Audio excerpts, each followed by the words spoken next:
பர்த்திமேயு என்கிற குருடன் செயல்படாத வரைக்கும் அநேக ஜனங்கள் இந்த குருடன் மீது பரிதாபம் உள்ளவர்களாக இருந்திருப்பாங்க. உண்மைதானே?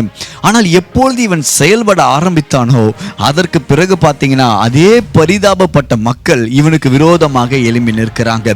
இன்றைக்கும் நம்முடைய வாழ்க்கையில நம்ம எடுத்துட்டோம் அப்படின்னா, சபையாக இருந்தாலும் சரி, ஊழியமாக இருந்தாலும் சரி, நம்ம வேலை செய்கிற இடமாக இருந்தாலும் சரி, நம்ம கொஞ்சம் அப்படி செயல்பட ஆரம்பிச்சிட்டோம் அப்படின்னா, அது வரைக்கும் நல்லா இருக்கீங்களா பிரதர், எப்படி இருக்கிறீங்க, குடும்பம் எப்படி இருக்குது, பிரைஸ் லார்ட், ஸ்தோத்திரம் அப்படின்னு சொன்னவங்க எல்லாருமே நம்ம கொஞ்சம் செயல்பட ஆரம்பிச்சிட்டோம் அப்படின்னா நமக்கு விரோதமாக அந்த மனிதர்கள் தங்களுடைய முகங்களை காண்பிக்கிறதை நம்மளால பார்க்க முடியும். அப்போ கர்த்தருடைய பிள்ளைகளாகிய நாம் என்ன செய்யணும்? ஐயோ, இப்படி இவங்க எழும்புறாங்களே, இவங்க எனக்கு விரோதமா இப்படி எழும்புறாங்களே, நான் அமைதியா இருக்கணுமா? இல்லை, நான் அமைதியா இருக்கக்கூடாது.